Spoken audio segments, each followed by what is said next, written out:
So here's what nobody's talking about. Biggest consulting firm in the world just told 11,000 people that they're out if they can't learn AI. But here's the twist. I actually think they're doing this right. Is this a wake-up call for the tech industry that we need?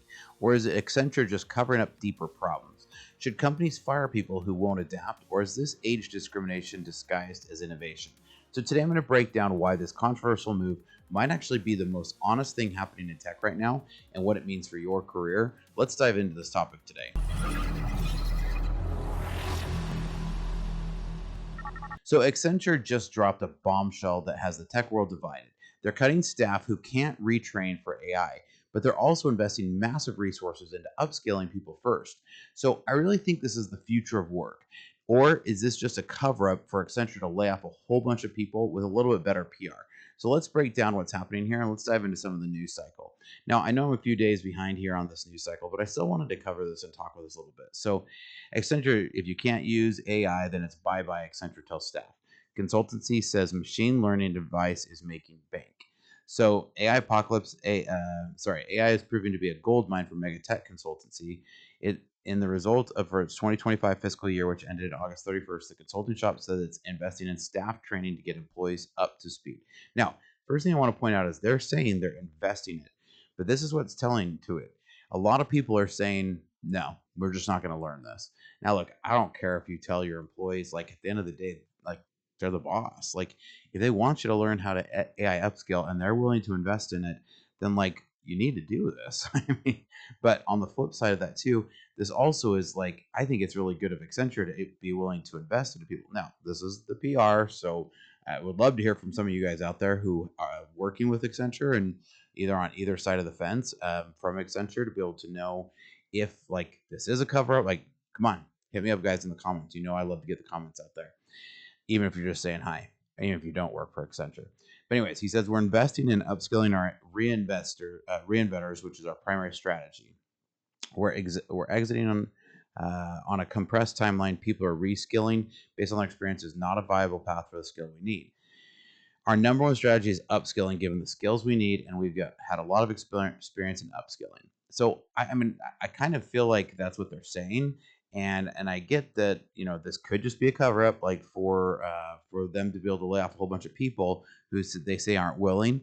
But at the end of the day, like if a new thing came out for plumbing and the new plumber wasn't willing to learn the new technology for plumbing, I know a few years ago there was, I mean, this is going to be dated, but like there was a new substance called PEX, and it said, hey, look, like guys had to go get trained in how to use PEX for plumbing instead of just all pure copper. Well, it's kind of that same thing. There's a new way to do things, and they're saying, hey, look, you got to get on board with this. And every CEO, board, and C-suite recognize that advanced AI is critical to the future. And that really is the truth here, right, guys? Like, you guys know I'm an AI realist. You guys know that I'm very real about where we're at with AI. It's not going to solve problems. It's not replacing jobs, but it is a powerful tool. And I'm saying this because this is about right. The global professional service company reports 7% growth in revenue, which is pinned on client demand to become trained on using AI. Look, if the clients are asking for people to be using AI, they're going to upskill their people to do this. And so they're totally right to be able to say, hey, look, if you're not going to do it, we're going to exit that staff. And I think this is with fair warning. If your staff who's saying, no, we're not going to do this, right, has reduced its global work by more than 11,000 in the past 3 months and warned staff that more will be asked to leave if they cannot be retrained for the age of artificial intelligence. Now, I mean, this is a big, consulting firm. So again, I totally recognize this could just be a massive cover up for them to be able to just lay off with a bunch of, without some PR. But they've already trained 550,000 workers on generative AI, right? And most companies just announce layoff and call it a day. But Accenture is at least saying that they're going to put their money where their mouth is and do real training programs. So they're not asking people to figure it out on their own or watch some YouTube videos. They're building structured learning paths. The key difference here is that they're giving people an actual chance to adapt before making the cuts. Now, at least that's how the PR reads, right? I get that this could be different in real life. And so, as always, hit me up and let me know. But compare this to other tech companies that just slash headcounts without warning or preparation. So this is what responsible transformation looks like to me. Invest first, measure results, then make hard decisions. Now, Accenture CFO clarified this isn't about utilizing rates, but strategic skill mismatch, right? Meaning that people are asking for AI and they don't have the people trained for AI. So I've seen this pattern in my years of building software. When fundamental technology shifts happen, some roles simply just disappear. So it's not about people being lazy or resistant. Sometimes your current skills just don't map to where the industry is heading. So they've grown their AI and data professionals from 40,000 in 2023 to 77,000 in 2025. So that's a massive transformation in just 2 years, right? The uncomfortable truth is that AI isn't just changing how we work, it's changing the work that needs to be done. Companies that pretend this isn't happening are doing their employees a big disservice than Accenture's honest approach. Now, again, the headline could have read Accenture lays off 11,000, right? And that might be something that you would go look at with this and say, wow, they're laying off 11,000. But what you can see here is that they took 40,000 jobs that were in demand. Again, this is a consulting firm, right? There was 40,000 jobs worth of demand, and now in 2 years later, there's almost double the amount of demand for a set of jobs. So again, if you can't learn that, or if your skill set isn't able to upskill, right, you're not always going to turn a cook into a mechanic, right? So I'd rather work for a company that's honest about what skills they need and then one that keeps me around until they quietly shut down my department. Accenture is investing in training first, which is more than just most companies do before restructuring. They're being transparent about the timeline and the expectations. People know where they stand. So integrating AI here at Startup Hack into our workflow is one of the most important things, and it's not just because it's trendy, it's because all of my clients want it. Now, again, I'm not saying we're running around with an AI hammer, gonna hit everything and say it's an AI, right? Sometimes there's a saw, sometimes you need a saw, sometimes you need a hammer. And the AI is a great tool for solving some things, but not everything. So we're using AI for pre-processing data and automating repetitive tasks, not just chatbots. I don't really love building chatbots for people. We've built one, but it was a very specific use case. So practical tools that enhance what humans do. That's where we're trying to use AI. So the alternative to this approach is pretending AI won't impact jobs, which leaves people unprepared when the change inevitably does happen. So see, the point of this is that Accenture could be like, no, we're just going to sit on this and keep the people because we're loyal to our people, right? And if that's what they did, that actually would hurt them in the long run because they would lose business and end up having to lay off anyways. So CEO Julie Sweet said, that they're exiting on a compressed timeline. Where reskilling is not a viable path. And that compressed part is important. In a perfect world, everyone gets an unlimited timeline to learn new skills, but business reality doesn't work that way, and especially in consulting. Consulting moves very quickly. I've led transformations where we had to move fast or lose competitive advantages. The tech industry moves at lightning speed, and if you're not keeping pace with major shifts, you become a liability to your team. So 6 months of training is actually really generous compared to how most companies handle skill transition. We haven't seen this with Microsoft or some of the other layoffs we've been hearing about. The key question isn't whether the timeline is comfortable, it's whether it's survivable. And for most people, that's genuine interest. So Accenture is spending 865 million on this restructuring program. Now I get that, you know, that's not that they're making a lot of money in the process here, but look, they're trying to upskill their people. Now, another side of this is, why are they trying to do that? It's because right now the hiring pool of people who have those skills is really tough. That's why here at Startup Pack we love to train folks in our registered apprentice programs, where we start them at zero and train them to be exactly what we want. So far, we've placed every one of these registered apprentices on projects because we trained them to exactly what we wanted. So I really love this program, and it's really worked really well. Clients love it. I love it. The registered apprentices love it. It's been a great way for us to do this. And I think that's part of what Accenture is doing here.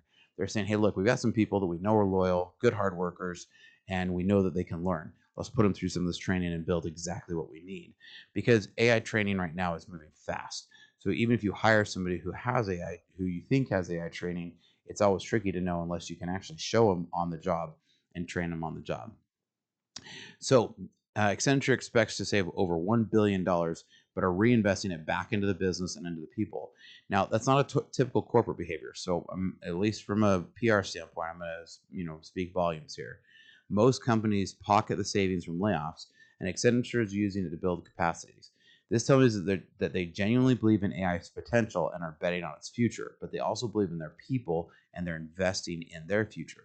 But I'm also going to say something else. I think this is a smart move for Accenture because as a consulting firm ourselves, I know that when I invest in my people, almost every time I've gotten it back. in the way that they perform for my clients. So I think that that's a great, I think it's a great investment here for Accenture.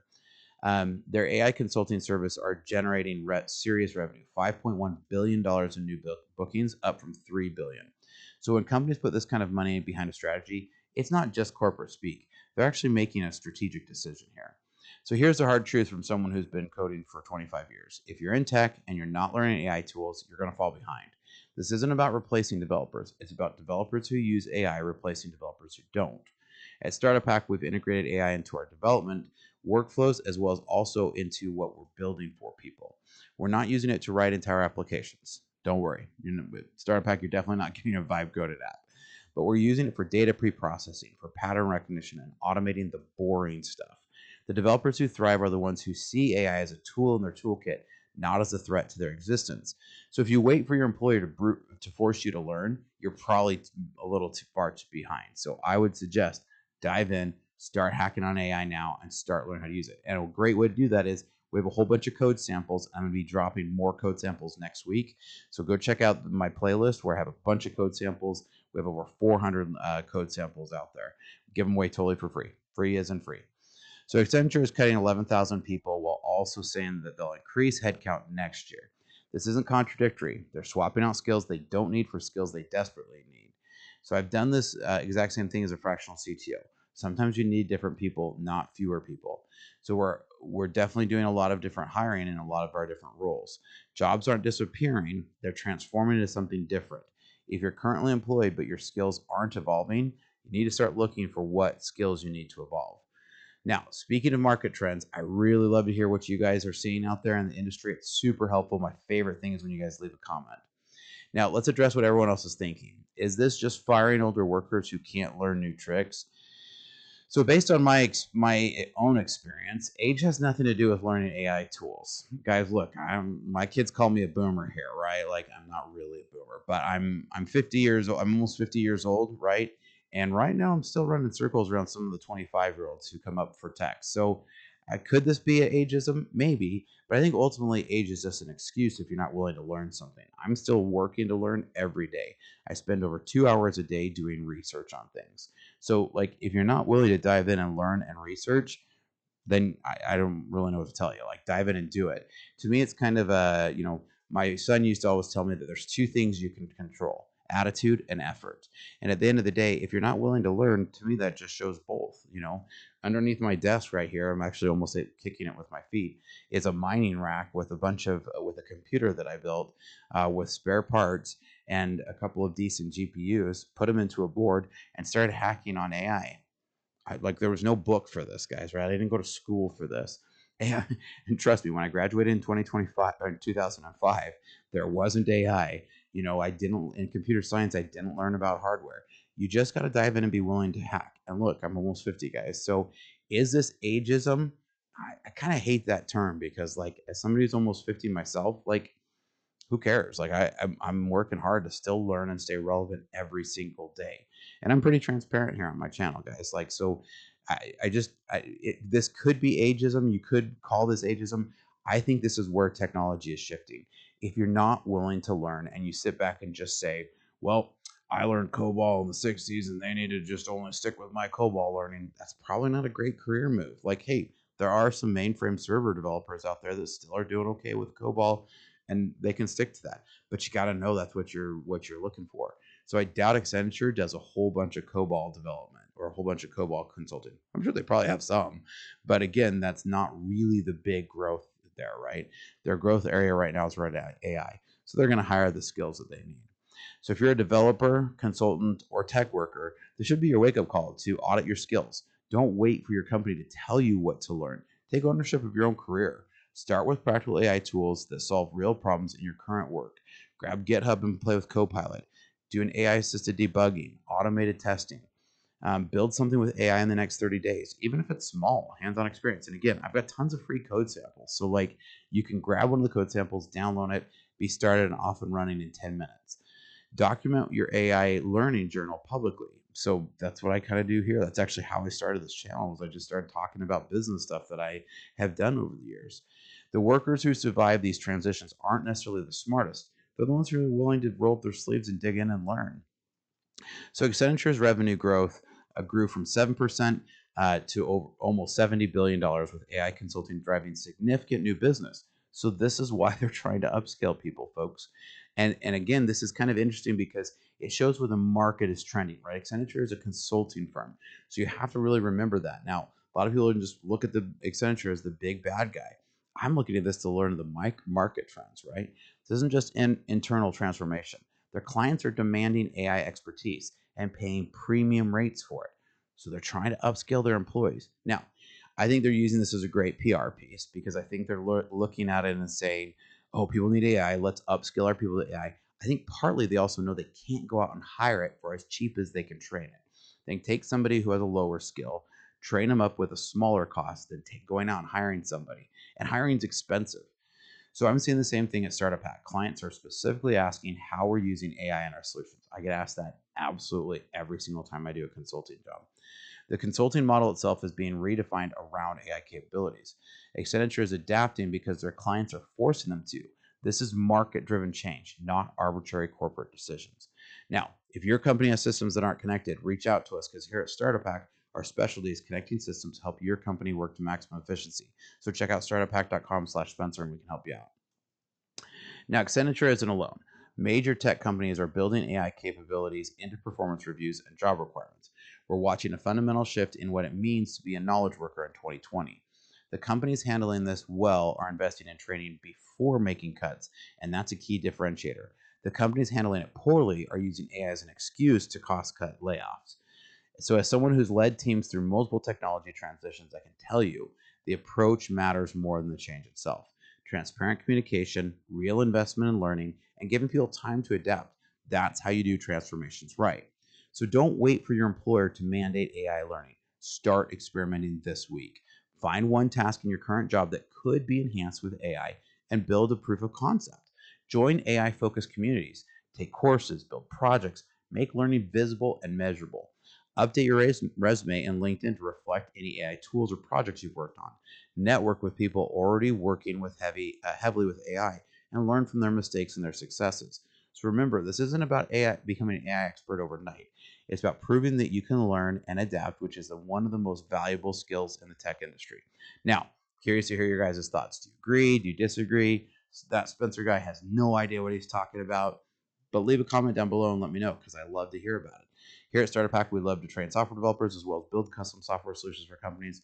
Reach out today because check out startuphack.com/Spencer and here's some information about our services. Hi, I'm Spencer, a fractional CTO. With over a decade of executive leadership and 25 years in software development, I've transformed technology teams and products for businesses just like yours. As your fractional CTO, you get the strategic guidance of a seasoned technology executive without the full-time commitment, perfect for companies ready to leverage cutting-edge technology without expanding headcount. My team at Startup Hack has already built advanced AI agents for small and medium businesses, automating complex workflows and delivering advanced ROI to human workflows. We specialize in creating custom software that connects your systems into a single coherent technology ecosystem. Our development approach focuses on tangible business outcomes. For one client, we developed AI-powered workflows that cut days off of human processes. For another company, by connecting multiple systems, we reduced processing time to increase their ROI by over 75%. We don't just write code, we architect solutions that scale. Whether you need cloud system architecture, data integration between legacy systems,